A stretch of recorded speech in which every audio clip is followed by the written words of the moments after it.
Hey, it's me, Nalthazar, and welcome to another Magic the Gathering Puzzle Quest video. In today's video, I want to go over Tanazir Quandrix, the green-blue Elder Dragon. So, let's get into it.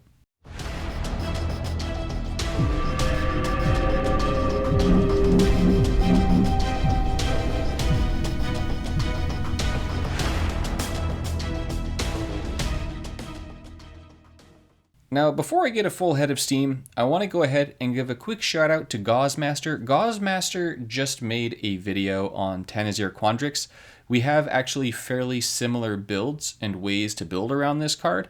So if you want to go ahead and check out another video on Tanazir, by all means go ahead and check out Gauz. Gauz is a fantastic YouTuber.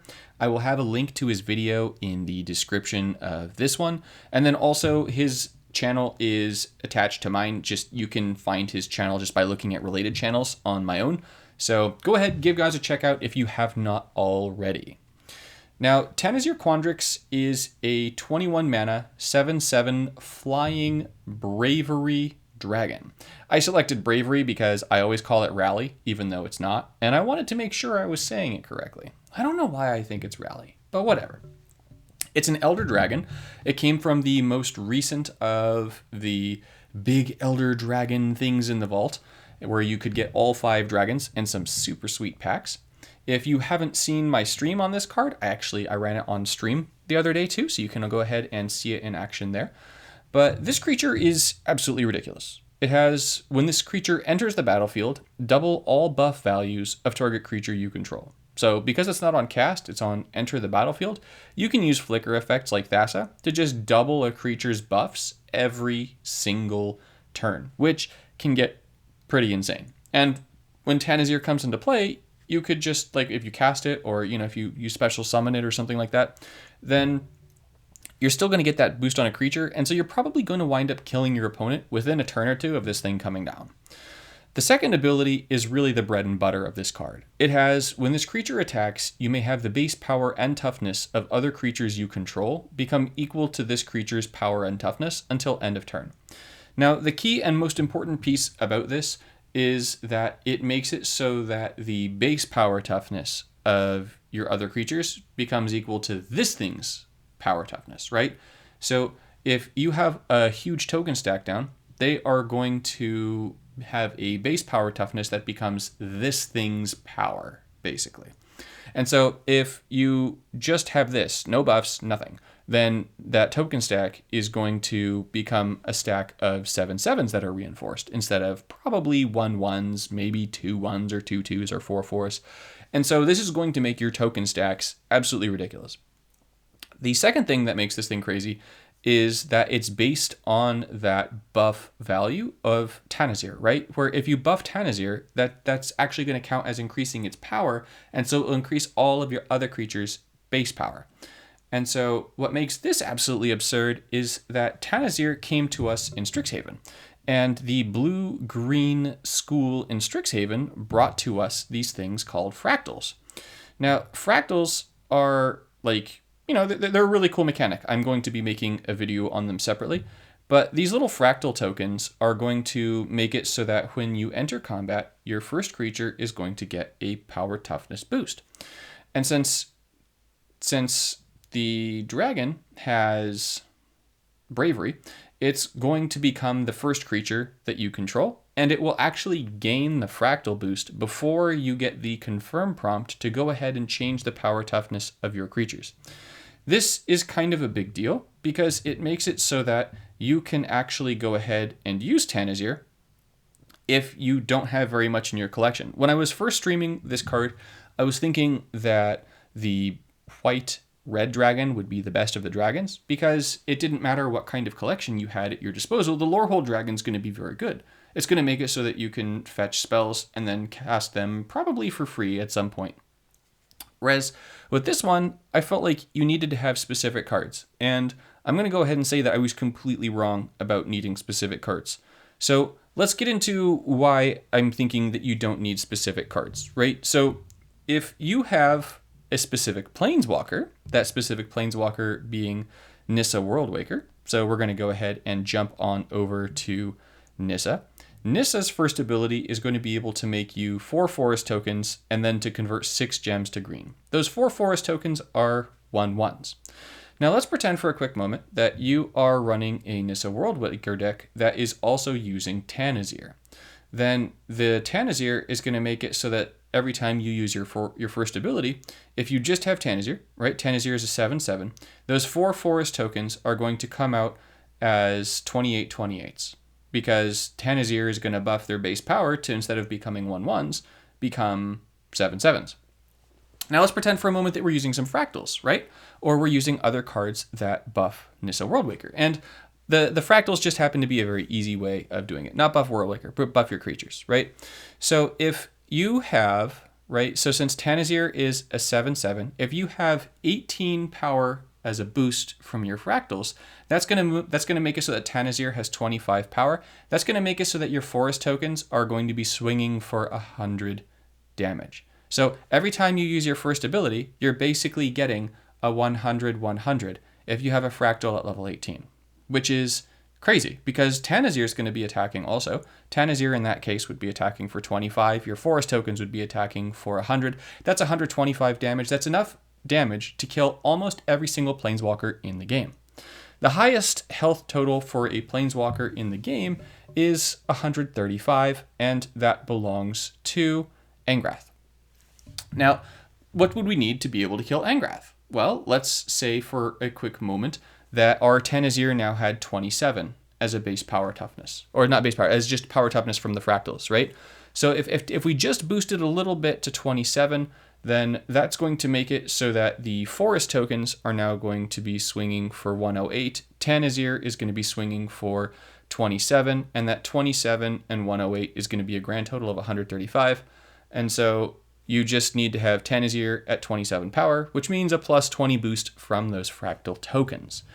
Now, do you need to go ahead and do all of this math and make sure that you have exactly enough power toughness to kill Angrath? No, you don't. Because if you look at all the other planeswalkers in the game, you're going to be able to kill them easy peasy lemon squeezy as long as you get your Tanazir to about 25 power, which is incredibly easy. Like, super incredibly easy. Now, I think I put it under I put it under the ROA lance, but here's what makes this so easy. We've got this Leyline Invocation, which is a common, and this thing is going to make a fractal token and then increase the level by X, where X is the number of green gems. Let's face it, if you're playing a Nissa Worldwaker deck, then you're probably going to have at least 10 green gems on the battlefield at pretty much all times. Maybe you'll have up to 20. And so this is going to give you between a boost of 10 and 20 for every casting of Leyline Invocation. That's going to make it so that more often than not, you use Leyline Invocation once, you get Tanazir down, and it's game over. There's really nothing your opponent can do. And that's only going to be with one stack of forest tokens. If you've been playing for a while, you haven't drawn Tanazir for a few turns, you wind up spamming that first ability, you've got your forest tokens down en masse, then all of a sudden you're going to be doing way more than that. And if that wasn't enough, we also have things like Field Trip, which are going to give us the learn mechanic. And for Field Trip, what we are able to actually learn is we can actually go ahead and take another one of our fractal cards, because there's a fractal that's a lesson, this fractal summoning. And so this fractal summoning is going to make it so that we have even more ways of getting fractals down. Even if you don't have Field Trip, I mean, getting fractal summoning, it's a common. Getting Field Trip, that's a common. Getting Leyline Invocation, that's a common. It's just there happen to be a lot of commons in Strixhaven that are going to make it so that you can get a lot out of Tanazir. And so even if you wind up buying that bundle, you have nothing at all in your collection really, you're going to be able to make a lot out of this dragon. Now, the other reason why I'm talking about Tanazir before I go over any of the other dragons, and I think that this is a very important thing to cover, is that Tanazir is going to be one of the 2 dragons that we are going to be able to get in the full art form. So that means that this is a card that is going to become available, likely from Fiblethip, at some point during the life cycle of this set. And since this is going to become available at some point during the life cycle of this set, I wanted to make this video very early on so that there was no chance that it would go and it just get missed, that you need this card. Everybody who plays this game should get this card. It is that powerful. This is way more powerful than Tristani, which used to be, in my opinion, maybe the most powerful card in the game. So creature, right? Because of what she was able to do to buff tokens. Now, once again, I'm a token enthusiast, but what you can do with this is absolutely absurd. So I've been talking a lot, which, sometimes I get carried away. I do. I want to go ahead and show you all some gameplay of this dragon in action. And I'm going to show you gameplay of what it's going to look like with my uncommon, my Pauper deck, plus Tanazir. And then I'm going to show you what can happen if you build outside of that Pauper realm. Now, as a quick spoiler, it really doesn't make a difference once you leave the Pauper realm, because even in the Pauper realm, you're killing your opponent by so much, by so much. It doesn't matter if you have the other mythics or masterpieces that I'm running in those other decks. They just make it more consistent. That said, I still haven't lost with this deck. I want to say that I've played somewhere in the realm of 50 to 60 matches with the Pauper deck using Nissa Worldwaker plus Tanazir, and I haven't lost a single one. It's that good. So let's roll the gameplay. Alrighty, so just as I had 2 recordings for the Pauper Plus gameplay, I'm going to have 2 recordings of a more optimal deck also.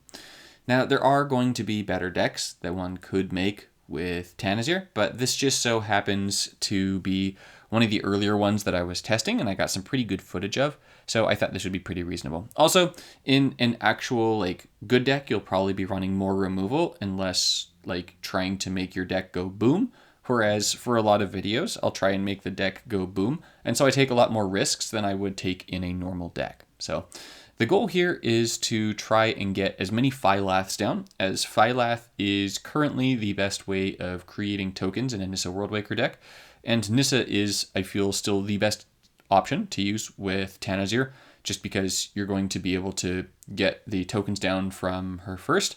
You're going to get the gem conversion from her first, which is great. It's going to help you get that Tanazir down.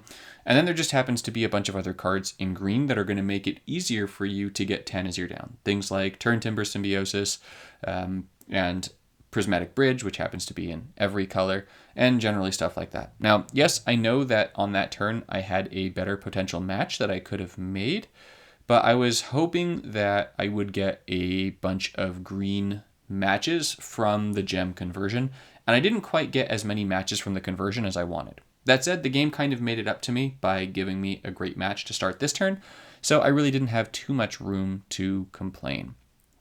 Now here, you'll see that I have a bunch of Turntimbers charged and ready to go, and so I'm going to be taking Phylath here. I know that I've got a Tanazir in my hand, and then I'm actually going to be taking a Phylath with the second Turntimber also. Basically, you get to a point where you want to have as many of the forest tokens down as you can if you're trying to go big, right? But you get to a point after a while where it winds up being better for you to take Tanazir. I like to try and usually get 2, maybe 3 Phylaths before I get a Tanazir if I want to try and get really big numbers in the hundreds, like the high hundreds or even the low thousands. But either way, you're going to win the game, so it doesn't actually matter. So here I'm going to use my first ability again. That's going to hopefully give me enough mana to do stuff from my hand, and unfortunately, I got 0 matches out of that. So this is a game where it was sort of not quite best case scenario, but nonetheless, because of the green mana boost from the Turntimber support, I am able to go ahead here and select another Turntimber Symbiosis. And so here I think I've got 2 of them charged in my hand. I do wind up going for the Tanazir here, just because I already had the 2 Phylaths. And you'll see that the tokens get to 676, so that's just an auto death. Let's go ahead and move into the second match, where I get them even a little bit higher. So here I go up against Ugin, and you'll see that I've got my exponential growth in my hand to start this particular match out. And that's really great with Tanazir because it's able to reinforce Tanazir a bunch of times. And then by reinforcing Tanazir a bunch of times, it's going to go ahead and do all the sweet, sweet goodness of making its power toughness greater. So reinforcing is a pretty good way of doing that. Now you'll see that because I'm only running Turntimber Symbiosis in my deck in terms of lands or landforming cards, it makes it so that my Realms Uncharted is guaranteed going to get me 2 Turntimber Symbiosises, which means that, yep, I'm going to be getting a ton of Phylaths and a ton of Tanazirs out because of it. Now, that is the reason that I'm running Nissa's Pilgrimage over something like Castle Garenbrig or the World Tree in this deck. It's just because I only want to be getting Turn Timber Symbiosises with that Realms Uncharted. Now here, I can go ahead and use my first pretty safely. I don't actively have a reason not to. Hopefully I can start getting some gem conversion going and then making some green matches. I'm just checking my loyalty there, and so at 8, that means that pretty much no matter what I do, not pretty much, definitely, no matter what I do, I will be able to use my first again next turn. So I'm going to go ahead, I'm going to use Turn Timber, I'm going to get Phylath number 2. Remember, I like to generally get about 2 Phylaths out, and then once I've got those 2 Phylaths, I tend to start going for my Tanazirs. So I've got my 2 Phylaths, I'm going for Tanazir. Tanazir enters the battlefield and is going to double the buff on my forest tokens, putting them at 39, which, whatever. Giving me an extra 10 power, whoop-de-doo, in the terms of what it is we're trying to get going here. Now, my exponential growth does have 2 enhancements on it, which means that I'm going to get quite a lot of reinforcements down. And unfortunately, I don't really have a great match, but fortunately the Turn Timber is going to increase my green mana bonus by 1, so it is going to enable me to use Reclaim the Wastes. I am not going to use the Reclaim the Waste ability for the kicker.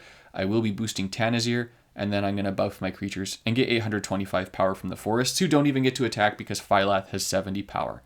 Just ridiculous. Alrighty, so I'm actually going to go ahead and showcase 2 matches with this common deck. They were back-to-back matches. And I felt like they really illustrated what you can do with this Planeswalker and with Tanazir together in conjunction, right? So the goal here is going to be to try and get to my first ability as quickly as possible. And in getting to my first ability, that will ideally help me get all of my little tokens down so that when Tanazir drops down, I can just immediately end the game. So here, I'm going to go ahead, I'm going to cast my Field Trip. You'll see that I can take Fractal Summoning or Environmental Sciences. I'm actually going to go ahead and take Environmental Sciences here because I want to have a land to convert more gems to green. I don't have Tanazir down yet. I don't have it in my hand.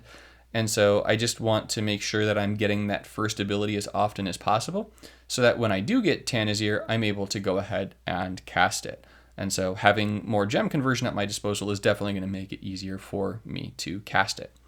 Now, this match, I did get kind of lucky. My opponent is playing just absolutely garbage cards. So it's not really a situation where I'm actively worried about losing the match if my opponent goes ham. And my opponent is absolutely getting some crazy cascades here. It's almost unfair, but it really isn't because I'm using Tanazir, and that is unfair. So, anywho.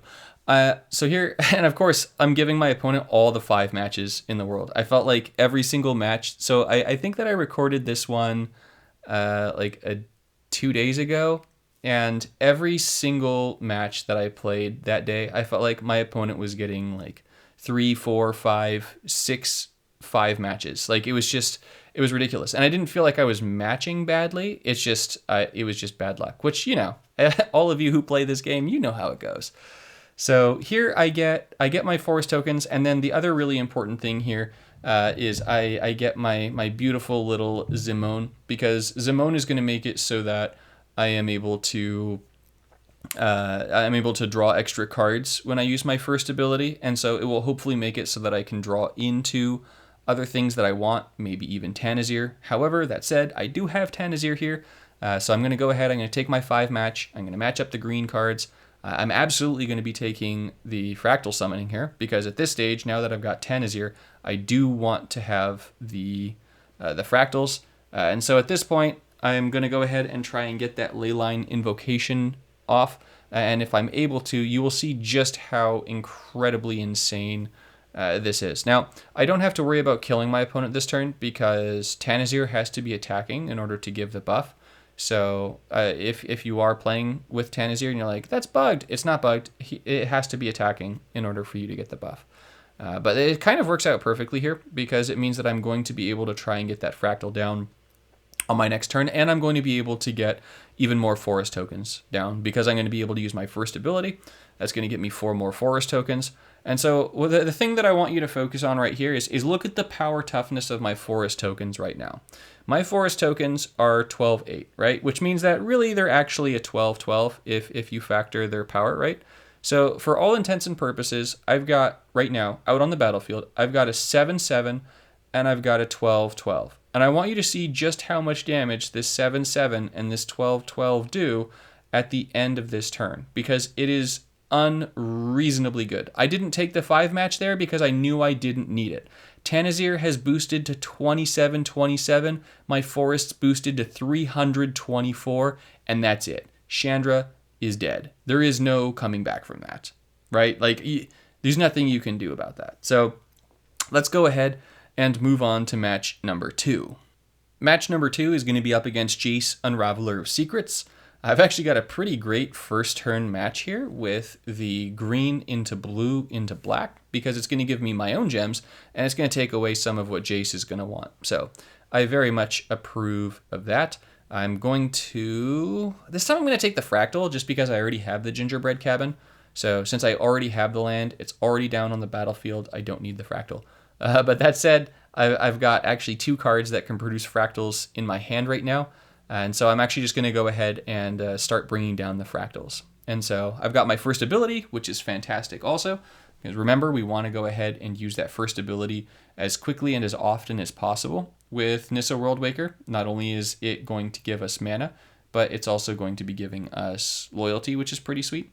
Now, I didn't wind up using it there because I was kind of hoping I would draw Tanazir here, and I didn't draw Tanazir. So I was just sort of playing a little bit of a waiting game, hoping that if I did wind up drawing something that I needed mana for, I would have mana for it. And then, of course, I use my ability and just turn the whole world green and don't get anything except for a whole bunch of green gems on the board out of it. So that was a little bit disappointing. I wound up going for the loyalty into green instead of the double green match, just because, once again, I want to be using my first ability as often as possible. My fractals have revealed that they're giving plus 13 to my creatures right now, which is great. I love that. I pulled Tanazir, which is also pretty great. So now at this stage, I really just need to get Tanazir down and it's game over. So I'm just looking at the matches. I'm thinking I'm going to take the red one, and of course, I wind up giving my opponent the green match. I was hoping that I would be the one that got the green match. Nope, I am not the one that got the green match. It was just the way the cookie crumbled that day. That's really all there was to it. So here, ooh, Eureka moment. What a beautiful card. I've got a white match, which is just going to be killer. That's going to get me Tanazir down here, which is perfect. And of course, there's a 5 match in green. All right, is this going to get rid of it? Perfect. It does. So now at this stage, I've only got a 4/4, right? So my forest tokens are just 4 4s. That's it. Now I am probably going to use my first ability again because I'm a monster. Instead of trying to prove a point, I'm just going to be super evil here, which, you know, doesn't particularly surprise me. Yeah, so I've got an 8/8, but that 8/8 is about to get real thick-like, and there is absolutely no way that Jace is going to be able to take the hit from this because we're getting about plus 17 from the fractal this turn to Tanazir, and then Tanazir is just going to go ahead and give that to the forest token. So really, your goal with playing Nissa Worldwaker in a deck like this is you focus on getting your loyalty abilities, and then, yeah, you swing for 189 damage. That's it. That's all. Like, that's really all there is to it. So let's go ahead and check this out with, like, mythics and masterpieces and stuff. How does this change when you use the big kid cards? In conclusion, the things that you can do with Tanazir Quandrix are absolutely ridiculous. This card is insane. You just get so much power out of it. You can pair it with fractals, you can pair it with the new reinforcing cards, you can pair it with pretty much anything that's going to buff it up, and anything that makes tokens, and do horrible things to your opponent.